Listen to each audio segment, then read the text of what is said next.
into the crime. Murder Man podcast. Andy got the facts. Amanda spitting fast. Delve into the night. Mysteries unfold. Cold cases sitting deep. Not a story told. I thought you were whispering the whole time, but it was all my fault. Yeah, you had your volume there? off. You had your volume off. Yeah, I had it off. Sorry. Now we're back. Welcome back to Murder Man with Andy and Amanda. What episode is this? Episode 5. I think it's 5. Yeah, Wow. we're going to do Ruby, Frankie, and that chick you like. Yeah, love her. Jodi Hildebrandt. What a gal. What a gal. What a gal. You always talk about her, forget about her, but yeah. She's like Ruby Frankie is the star. Yeah, Ruby Frankie's definitely the star. I mean, she's the cute one for sure. Ugh, she became uglier and uglier to me as the episodes happened because she's such a piece of shit. So, like, let's tell her, Ruby Frankie she was a YouTuber. She got her family to be YouTubers back. I don't even know when it started exactly. 2015, I think. Yeah.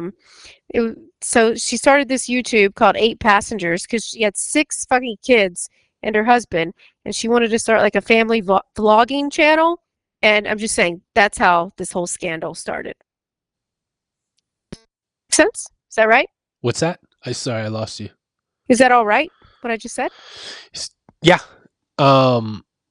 That's how she became famous. And I think at like one point or at the peak in 2020, they had 2 million subscribers and they were earning more than $100K a month on YouTube. So this was more than like a job to this woman. This was like her whole family was like her brand. Yeah, it was. And I think that they were one of the very first like super big family YouTubers, like where they had their whole family on there and they acted like they were this wholesome family, and people liked watching that. Well, yeah, that's the whole thing because they were Mormons, right? And like, yep, they saw that as, she talked about that as being missionary work, showcasing the perfectionism of Mormon life on the internet. Gosh. That's a big deal for them, perfectionism, right? Yeah, they always strive to be perfect, the Mormons. Ruby Frankie. So she was born the same year as you, I think. No, I was born in 82. She was too. Born January 18th, 1982 in Utah. Okay, I guess we are the same age. Mm-hmm. Well, you thought she was older, right? I thought she was, yeah. Yeah, I did too, but she's not. Looks it. Yep. In that mugshot. I know she had 6 kids in like 5 seconds. Oh yeah, she started young, huh? Those Mormons, they like really get on it with kids. Yeah. It is, and they all have like these beautiful blonde babies normally. It's like, have you noticed, like Utah? It's like all these blonde children. Yes, a lot of blondes. A lot of blondes in the Mormon church, I would think. I don't know why. Why is that? Why do you think that is? I'm not sure. Say I follow Dancing with the Stars people. A lot of them are blonde Mormon dancers. Okay. And they always have like 6 of them in their family that look like that. Oh yeah, they have huge families. I think they tend to date within their society, within their religious groups too. So. Maybe like within their family. I mean, I'm sure there's plenty of those. It is Utah. It is. Like Cersei and what's his name? What do they say about Utah? Oh, Cersei and I forget his name, the brother. From Game of Thrones. Yeah, and they like banged each other, his brother and sister, and they were blonde. And they made blonde babies. That whole family is like that, right? What whole family? Like their family. What were they called? Their family on Game of Thrones. Their name. Damn it. Targaryens? Targaryens was Khaleesi. Yeah, that's the one I like, Khaleesi. Yeah, me too. Mother of dragons. Mother of Dragons. My favorite thing when she came out with the smoke and she's naked, she stands up and she's got the dragons on her. That was one of the best scenes of Game of Thrones. Makes you want to dabble, doesn't it? Definitely. Mm-hmm. You're an idiot. And they're Lannisters, by the way. The Lannisters. Yep. That's right. All right. Ruby Frankie, though. Blonde, Mormon, like wholesome family, 6 kids, and they named their YouTube channel 8 Passengers. Her husband's name was Kevin Frankie. So 8 Passengers is what? The 6 kids and those 2? Yeah. And from what I noticed, so he was an engineer and a professor, and he was a very shy guy and he wasn't really into this whole thing until he saw the money that came in. I was watching a documentary where he said the exact same thing. I think it was like an $85 check that came in, and that's when he's like, and everything changed for me at that moment. Yeah, he's like, oh fuck, here we go, making money. And it's like, okay, but I thought you guys were like super wholesome and didn't care about the money. Okay, so she definitely cared about the money because she was making $100,000 a month, and this was my favorite part that I read. So when they decided to set up the account in 2015, and they ran that up until their peak in 2020 when they had 2 million subscribers and were making $100,000 a month. They set up an LLC, an 8 passengers LLC with Ruby as the CEO, and all the kids were employees, and they were paid $10 an episode. The children were paid $10 an episode to participate while they were making $100,000 a month on YouTube. It's crazy. Yeah. It's crazy, and they use these kids so terribly. And this documentary, I know we joke a lot, but this one actually made me cry when it got to when it got to the really bad parts. I was so sad for these kids because she's such a fucking evil psycho. Yeah, and I mean, they started to resent her because of that. Chad, you talk about Chad, the oldest kid. He became so resentful of being forced to film that he was acting out in school and ultimately got expelled. And that's where this story takes a horrible turn for the worse. Well, you're right. And then the Chad stuff, you could see, because they put in those clips in the show of like, the clips that she didn't use on YouTube, right? Yeah. Just that unused footage. And you see how they fought. And you saw Chad just like looking away and saying, I don't want to do it. Like, I don't want to do it anymore. Shit like that. And he was only, at the time, like 8 years old. He was already like, I don't want to do this. Yeah, and she's like, you have to. It's your job making $10. Crazy. Yeah, then she'd start yelling at them, get the hell over here. Like, yeah, and then she would smile really big. Well, she got those big horse teeth, that horse smile. She would not put those away. Very gummy. You're stupid. It's a lot of gum. It's a lot of gum. You got to have really good dental hygiene. Yeah, if you're going to be one of those high-lipped Mormons. Yeah, she was smiling a little too much. Okay, for my taste. You think she was doing that on purpose, showing all that gum? Yeah. Wow. You see how angry she was when the cameras weren't like really on her, and then they put it on her, and she was like cheesing it up. You think because like the Mormons, they can't really show skin, that they like to show gum? Oh God, you're stupid. Is that like a turn on to a Mormon man? Big gum? You're an idiot. I don't know. No, but I remember you saying in the beginning, like, "Oh my God, she's so pretty." I'm like, "Yep, she is," until she turns ugly because her personality is so gross. That's what I was thinking anyway. So, what her parenting style is why people started watching them, because they thought, "Oh, look how wholesome and great." But then she started like portraying all that discipline and weird shit, and people were like, "Whoa." They started raising concerns like around 2019 that she had like overly harsh parenting because she was shaming the kids in the videos. Remember that? Yeah. She took Chad's entire bed away from him. He slept on a beanbag for 9 months. She wouldn't let him have a bed.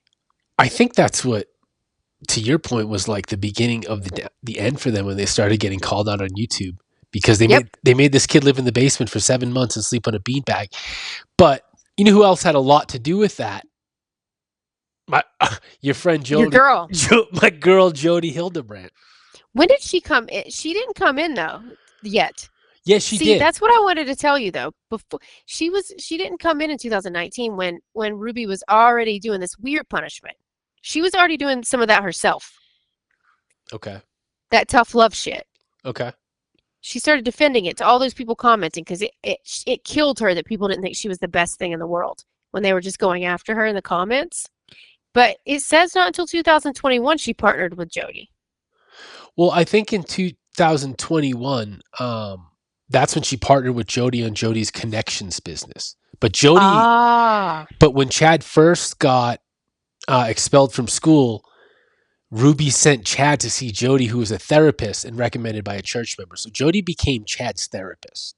Yeah, and Jodi is why Chad got sent to a wilderness camp for troubled youth as well. Exactly, and they threatened him with military school. So Jodi was definitely behind him sleeping on the beanbag down in the basement too. Yeah. And that's I when the don't give internet kind of broke and they lost 90% of their subs overnight. and I don't give Ruby any fucking listen. She was terrible. I mean, and if you are weak enough to follow this stupid lady I mean, believe me, I look at this lady Jodi and I'm like, I wouldn't follow her for shit. No, Would you? no, she's an idiot. And she looks She's an like an idiot. idiot. And she lost her whole fucking family and she's giving family advice. Yeah, you're right. I think she's divorced and her kids hate her. Yeah. And It's she's over here always the preaching. ones, right? They're always the ones, these life coaches who I have hate it. zero fucking life experience. There's zero life experience, zero psychology experience. Yeah, what is like a fucking usually. life coach? An unlicensed therapist? I hate Anyone life can be a coaches. life coach. Hate life coaches. Yeah. It's because anyone can do it. You don't have to have any education. You just have to pretend like you know things. What kind of people have life coaches? That's pretty sad. People who are always searching for something. Not me. Always. I'm not searching for nothing. Me either. I am not a searcher. I'm Uh-oh. okay. I Yeah. don't like people telling me what to do, how to live. I do Nope. not like groupthink. Nope. All that shit turns me off. Yep. Not a So- searcher, not a dreamer, just a get buyer. Yeah, and like I like who I am. I don't need you to tell me that I need to change myself into this groupthink way of being. You know? And I feel like that's when connections comes in, is where I was getting. Yeah. It's very, very culty. So connections with an X. Let's not Mhm. let's not fuck that up. Connections with the X. And Judy, that's Jodi's business. Judy. Judy. Judy runs this. This is like Judy's business, where she's a therapist and A mental health coach. mental health coach.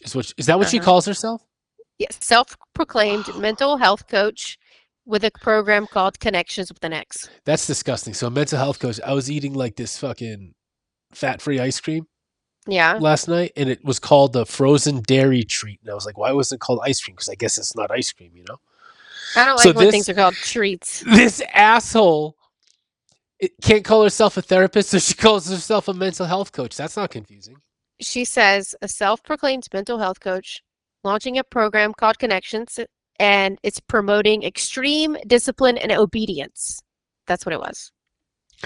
Well, this chick is absolutely crazy because Psycho. when the 8 Passengers channel's views started plummeting when like she kind of got outed for being a shitty mom and made Chad sleep in the basement on a beanbag. 2022. This is the same time that Jodi tells Ruby she's haunted by demons and she's possessed. Remember that shit? Yes. Yeah, that comes a little later, but yeah. Yeah. She was just being really manipulative, if you ask me. She was not thinking she had demons. She just wanted Ruby for herself. Do you Like- remember when she was in that trance even saying, she's mine? She's mine. Yeah, that's what I'm saying. She was a manipulative fucking weirdo. And the husband, Kevin, no better, okay? I'm sorry. Yeah. This guy was such a pussy. I'm sorry, he bothered me the entire time because he should have stood up for his kids. You don't do that. You stand up for your kids no matter what. Always. And he always took Ruby's side. Yeah, he was a weird dude. Super weird. Such he a should've pussy. Like Such a pussy. world's biggest pussy. If He should have if never been a nothing else. professor. Nah, should have never been a dad. Definitely, I agree. So the decline in public concern was in 2022. 8 Passengers fans began dropping, like you said, very extreme, like quick. And then family members, her sisters, just started to distance themselves from her. They're like, we don't want to be around her. And then Connections became really cult-like, pushing guilt, shame, and obedience at any cost necessary. That was all 2022. Guilt, shame, and obedience. That sounds super religious. It sounds insane. Who would say, you know what? That sounds good to me. I don't know, man. I don't- Remember when hard parenting was like a thing? Like in the 90s, Sally Jesse Raphael would send your kids to boot camp and shit. That's even different though. Even hard parenting, we all had hard parenting in the 90s. Like they don't give a shit. It was kind of like whatever. This is different. Guilt, shame, and obedience at any cost. This sounds really culty. Yeah, it does sound really culty. So what I thought was crazy is she made Kevin move out. Well, I mean, What? Jodi cuckolded, made Kevin a cuckold. Okay, so Jodi moved in, right? Yeah. When So she had the demons, Jodi moved in after the demons because both Kevin and Ruby were like, "Oh my god, help her. We have to help her. We have to clear her and heal her of these demons." So Jodi or Judy had a whole compound of a house in the desert, like seriously 7,000 square feet or something. Wasn't that place gorgeous? Gorgeous. Beautiful. So she had this going on, and she decides, I think she's so in love with Ruby that she's like, "Oh, I have demons in me. I need help. I have to come live with you guys." They take her in, this psychopath. Ugh. And she takes over like the oldest girl's bedroom. Until is living there. Until that's not good enough, and she actually moves into, or no, I'm sorry, Ruby moves into her bedroom and they start sleeping together. Yes. And Kevin thought that was just okay. Yeah, he don't care. No, he was like, "Oh, it's okay. She's just trying to help her." He's like help her with the demons. Yeah. Most oblivious weirdo I've ever seen. Yeah, those fuck demons. Oh man, the fuck demons. Oh, they're coming out tonight. They're coming out tonight. You better exercise that pussy. Fucking massage oil everywhere too. Did you see that? And they just like really just they were probably laughing at him in there. They had to have been. Yeah. So anyway, apparently Kevin starts being very concerned about Ruby's influence under Jodi because she was getting wild, right? Yep. So she kicks Kevin out. She's like, "You know what? We have to work on our marriage from afar, and you need to be better. You need to become a better husband, a better father, a better whatever, and you got to go." And he's like, "Okay," and fucking just leaves. Fucking idiot. Just leaves, goes and gets an apartment. So now who's at the house? It's Judy. Why do I keep calling her Judy? It's funnier. Judy, Ruby, and all the kids now, right? Okay, and so she kicks Kevin out. See, we can't do. There's too many fucking names. No, we can't. She kicks Kevin out. The oldest daughter is in college. She cuts her off, takes her off the cell phone, takes her off her car insurance. Just tells her, "You know what? You're not like good enough to be in the family anymore. Ouch. We don't trust you." Ouch. And she's like a freshman in college. We don't trust you. That's just mean to take her off the insurance. That's just mean. Mean, like you're just gonna stop talking to your child. It's weird. Yeah, it's fucked up. Like she didn't even do anything. She wasn't even in the house at the time. So she's done. And then Chad, poor Chad, this kid as what, 14 or something, 15? Was he? I don't know. He's a teenager. She decides, "Chad, you have demons in you because he admitted to watching pornography." Oh no. He admitted he watched pornography and kissed girls at school. Okay. So they said he said Ruby turned to him, his mother, and just got very serious after she cried. Then she got really mean and serious and said, "You gotta go. You can't live here anymore." Kicks him out. So now it's down to Jodi, Ruby, and then the 4 girls left. There's 4 girls left, right? 1, 2, 3, 4, 5, 6. Yeah. Yeah. Mm-hmm. 4 girls left. So Judy can have. No, I'm wrong. Yeah, the 4 young. Well, yeah, I don't remember what they were, but I know there was the 4 youngest kids still up there. The boy's the one who got him out. That's why I have to say that. Like That's the boy. Right. So there was a boy and 3 girls. Yep. Okay. So I know that's kind of confusing, guys, but it started out with so many of them. And I'm trying to tell you that she kicked most people out, and she kept the 4 youngest children because she could control them. Exactly. So yeah, they started off with 6 kids. The 2 oldest kids, the boy and the girl, were kind of just thrown out of the family and thrown out of the house. You know, the Chad one was especially sad because he confided in his therapist, Judy. I just love it that she's Judy now. Yeah. By the way. Yeah. He confided in Judy that he had looked at pornography and made out with girls. And then Judy flipped that and used that against him because she ended up telling Ruby that the reason that she was possessed was because of what Chad had done behind her back. So like the level of manipulation this woman has. And then the level of stupidity that Ruby Franke has. Like, what's going on with this nut job? I think, for me, Judy Judy doesn't believe any of that shit she said. She doesn't believe about the demons. She doesn't believe any of that. She just really is that much of a psycho That and bitch is wanted straight those evil then. kids out. Straight evil. Yep. They only wanted the kids that they can control and hurt. So that she could have Ruby all to herself, like a sex slave. Yeah, and little kids that they can hurt and control and pretend that, we have all this control over them. But they You're knew right. that they couldn't do that to Chad. He was getting too old. Right, and that's kind of their brand, that tough parenting discipline brand. Because they changed it from 8 passengers to what was the name that they changed it to? Just Connections? Is that it? Moms of Truth. Oh, oof. Oh, I got you some fucking fun facts about Moms of Truth. Let's talk about it. You want to talk about it? Yeah. All right, here's 5. We're trying this new 5 things out. Just 5 things you don't know about this story. Yeah, 5 things you don't know about Ruby Franke and Jodi Hildebrandt. Okay. Number 5. Oh, we actually touched on this one. That Judy's divorced and her kids hate her. So yes, that's a we thing. knew that. Another thing that you don't know about Ruby Franke and Jodi Hildebrandt is, as of right now, what's today's date? It is March 6th.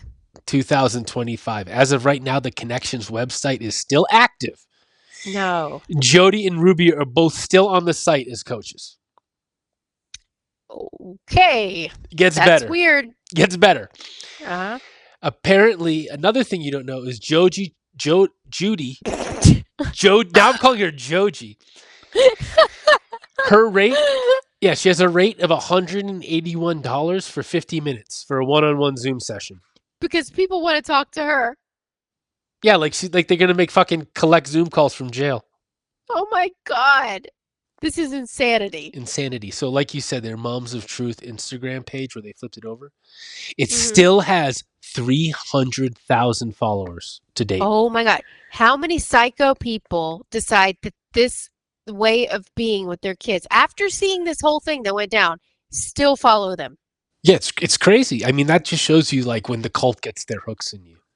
Yeah. And you're just I think doubling all down. those people who still follow them, we should just get rid of them and put them someplace else because they're not okay. Yeah, you know what though? I would agree with you, except the number one thing that you didn't know about Ruby, Franke, and Jodi Hildebrandt is that their Moms of Truth podcast has over 1 billion downloads. So where do you put 1 billion people, Amanda? No, that's just, I would listen to that just to see what they're saying.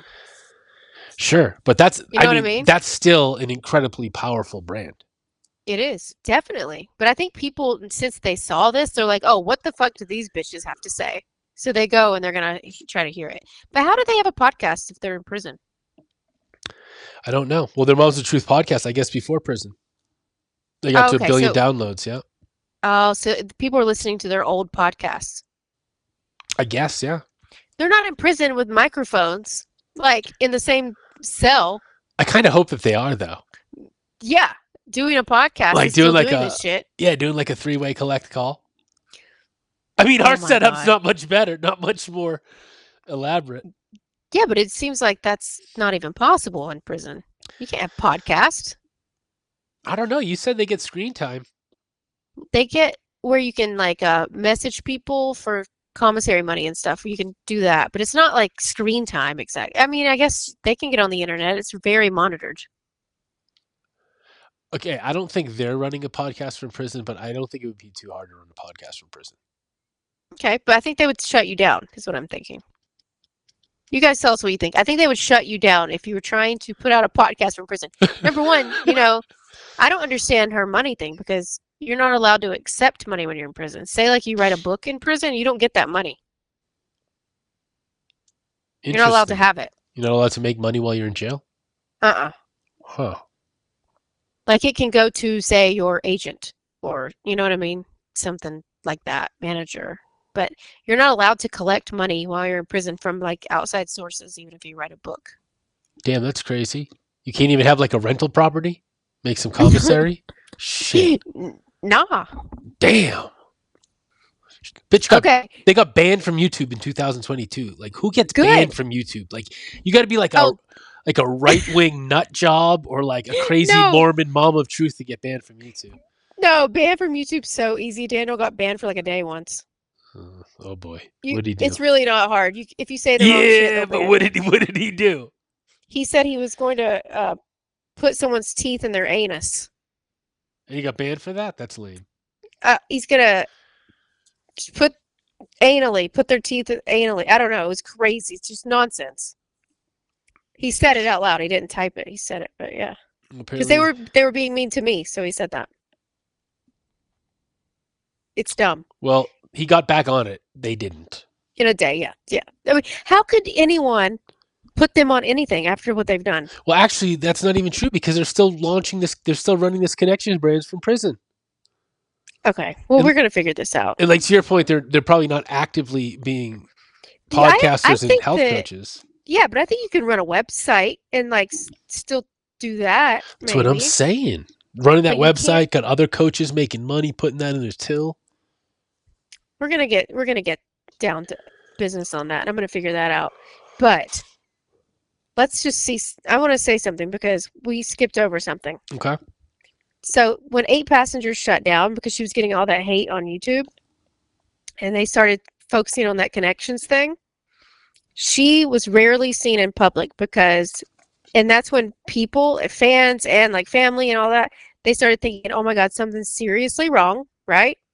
The neighbors started seeing the kids in the windows of the house. Remember that? And she wasn't home, but she left these little kids at home alone for days at a time and just left them there. And they would just peek out the windows and not open the door. They were malnourished. Like shit like that was happening. And she would just go stay at Jodi's house without them. And this is after she kicked out Kevin. This was later. She would just go stay at Jodi's and leave those little kids at home. For what purpose? Was that part of her tough parenting, or did she just want to have like a torrid love affair in the desert with Jodi? Maybe both. I don't think she wanted to be around them. So what she did was the 2 older girls, she left them with a neighbor and just left them there. Okay? That's fucked up. And took the 2 youngest that she could really control. There was a 12-year-old boy and a 10-year-old girl. And she took them to Jodi's house with her. Okay. And that's how the really bad shit really began. So, do you want me to go into that or no? Yeah, do it. Okay, so on August 30th, 2023, one of the malnourished children escaped, and that was the boy. He gets out of Jodi's house, and he looks terrible. This is where I was crying.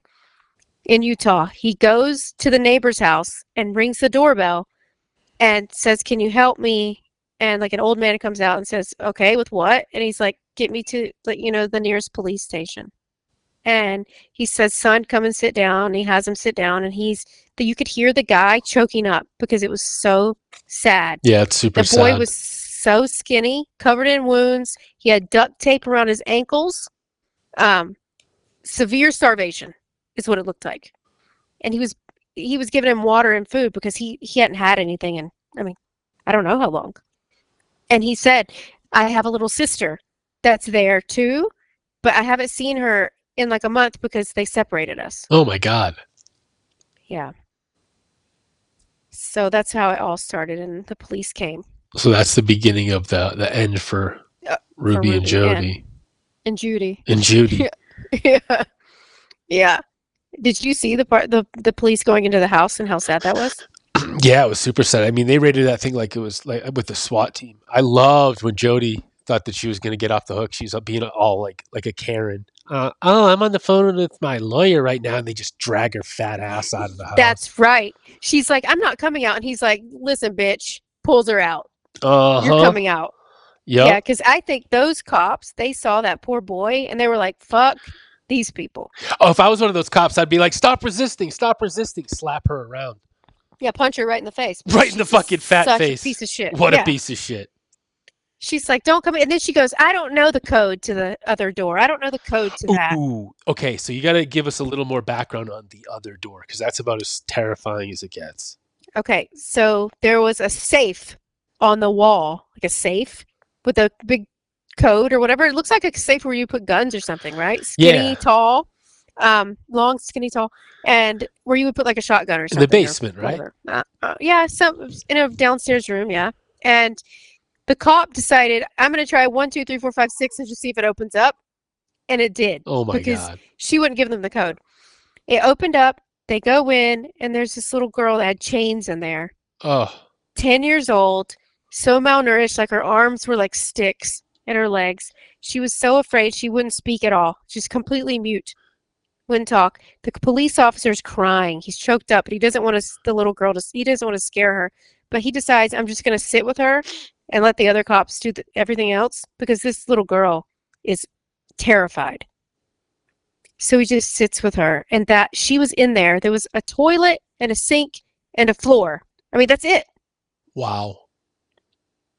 Yeah. And So they this weren't is like feeding these kids. This is like a hidden room where they abducted these kids and starved them and tortured them.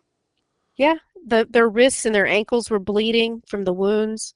But why? What purpose? Was it really about teaching them Demons? a lesson? You think it was they really thought they were possessed? Or I don't Ruby think so, did? but I don't know if Ruby did or not. I think she's just a psychopath and wanted to hurt them, but that's my take. But she's told those kids that they had demons inside them and that she was doing all this to get the demons out of them. And she told them that she would do it until they were dead. She actually told the boy that.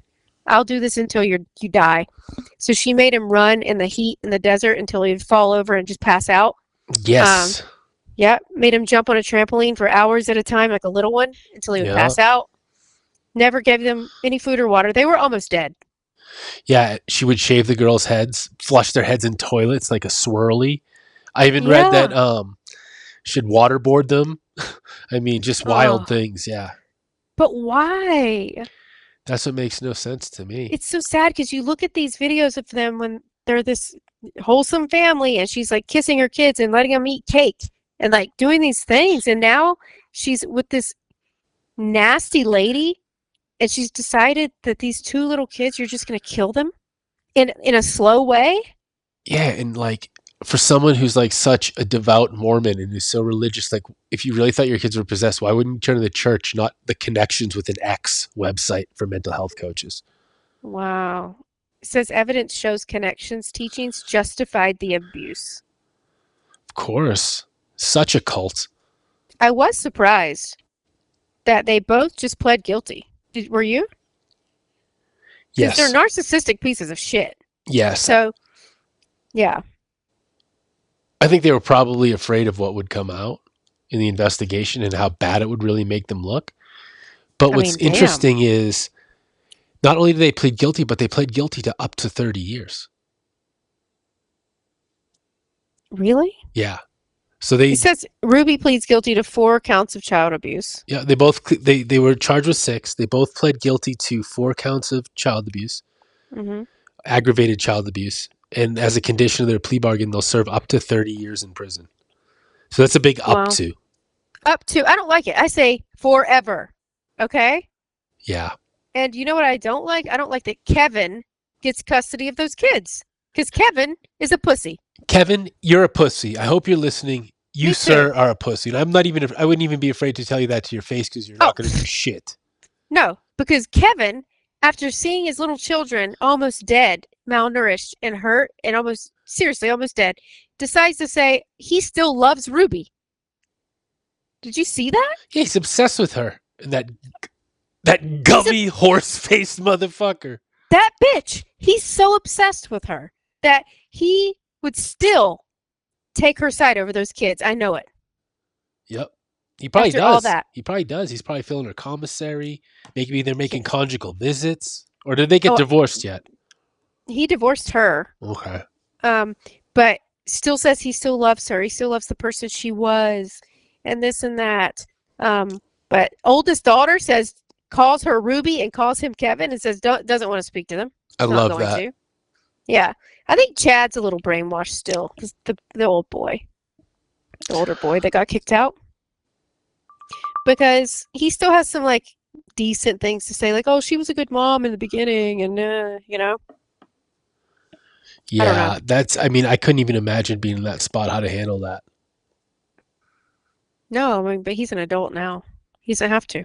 You think he apologizes for her? A little bit? I think he does a little. Little bit. Yeah. I think the oldest daughter is like, never again. She said she would never speak to them again. I liked her. Yeah. Sherry. Sherry. Yeah. Yeah. And then it wouldn't tell us what happened to the other kids because they say they were underage, so it doesn't really tell you exactly what's going on with them. But it did say Kevin regained custody of the children. And That's wild. Sick. That's wild. Yeah. He's such a bad guardian. I know, and he wouldn't even believe that. They tried to show him pictures of those kids at the police station. He pushed them away and said, no. Ruby wouldn't, no, wouldn't believe it. I was like, what? Do you think he Why really wouldn't you believes believe it? that? Do you think he's really like indoctrinated her fucking little cult of being the perfect Mormon mom? I don't know, but he saw the demon bullshit. He got kicked out of the house. Yeah, but he claims he believed in the demon bullshit. He does say that. Do you think these people? Do you think they really believed in it? I don't think Jodi did. No, I don't think Jodi did. She was a psycho. I think that Ruby maybe a little, but then I think she just turned into a really evil woman, and I don't think she believed it. And then I think Kevin is dumb and believed it. Wow. Do you? It's so hard because it's so hard for me because it's like who actually believes that nonsense. So I can't fathom that on any scale. Listen, I watch cult shows and I get sad for these people who get indoctrinated to this stuff or whatever. But I don't know why. I just can't get behind him because of the kids. Yeah. You know, I feel bad for most people who get indoctrinated to this shit. I really do. Yeah. But this one, it wasn't even a real thing. This like fucking fat lady on a mission. That's why I'm telling you, America and the world. I know y'all are listening from Sweden and Russia. No, not Russia, the Ukraine. Yeah. We support the Ukraine on this show. Hell yeah, we do. Damn, now I'm all flustered. What was I going to say? We said we support Ukraine. We do. Of course we do. No, of course we support Ukraine, but I didn't like that I said Russia at the beginning by mistake. Yeah, nah, fuck that. Yeah, fuck that. But anyway, the danger of these fake ass fucking life coaches. I want to get a life coach on this show. Like a real one? Yeah, like a real one. And just see, I want to just like kind of ask them some questions about their bullshit. Well, they're going to bullshit you. So I don't know there's a new kind of life coach. I saw it on Below Deck. You ever watch that? It's a good show. It's a masculinity life coach. Teaches like weak men how to be more masculine. Oh yeah, that's actually a thing. I know that this is gonna make you hate him, but you know my boy Justin Baldoni. Yeah.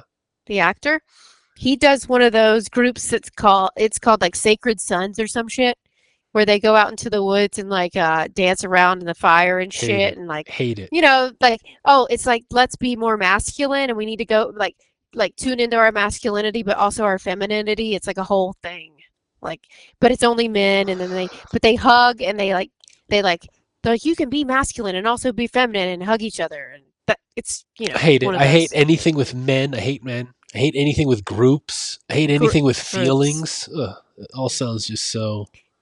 I mean, feelings, that's fine, but come on, like, why do we have to follow into this? No, men shouldn't talk to other men about their feelings. It's not right. That's why I only have women therapists and women friends.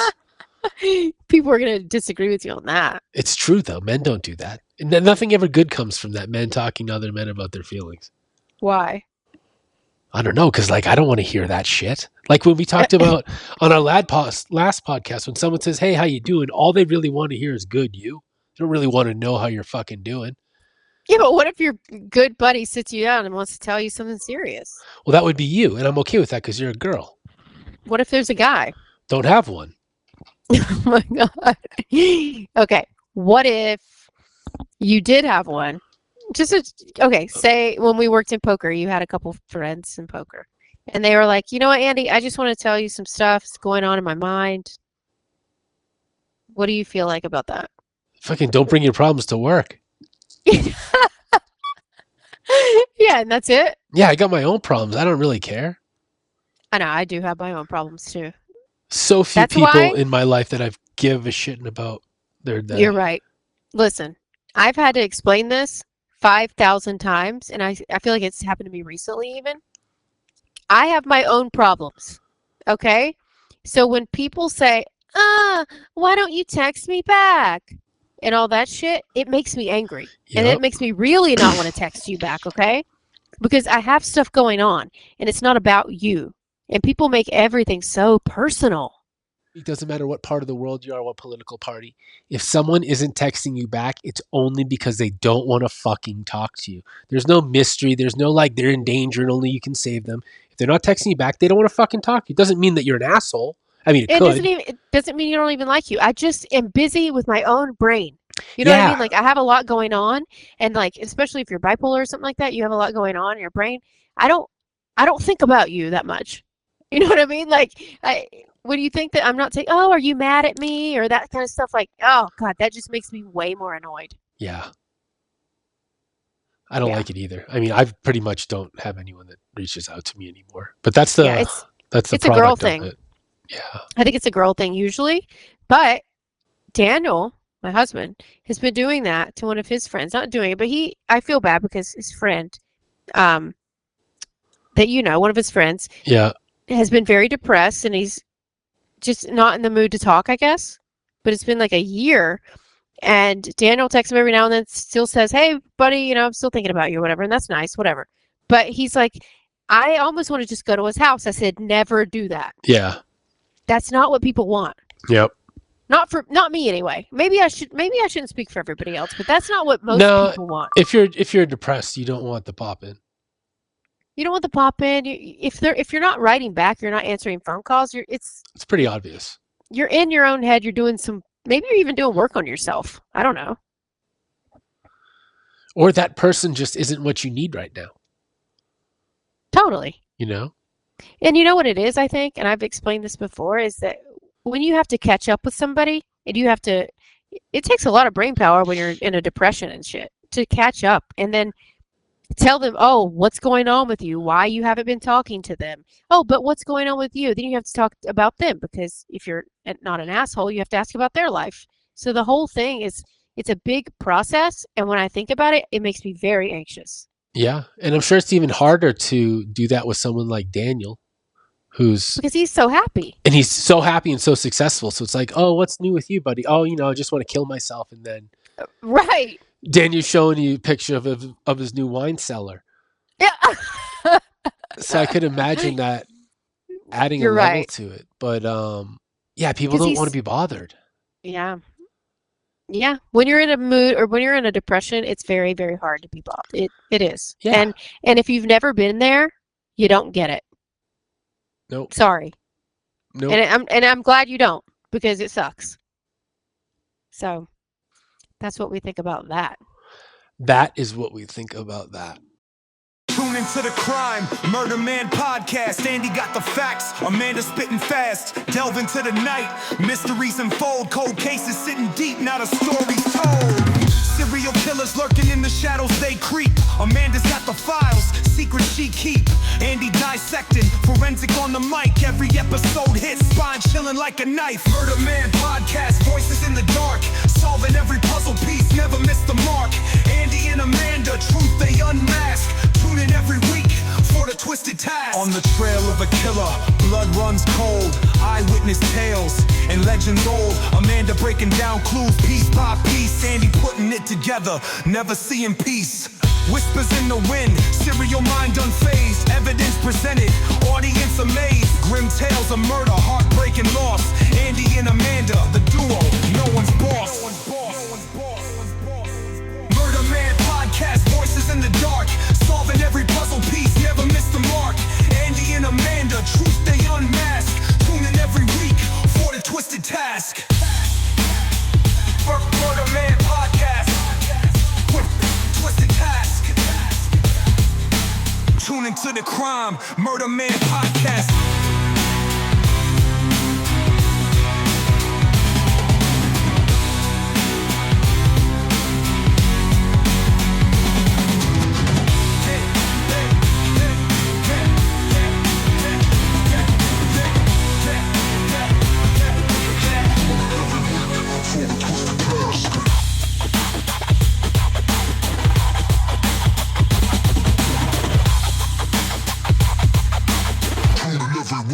for the twisted task.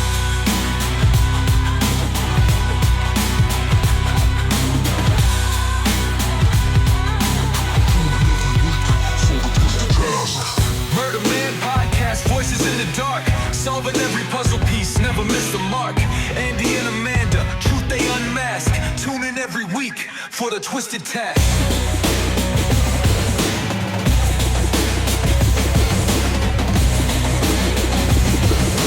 Tune in every week for the twisted task.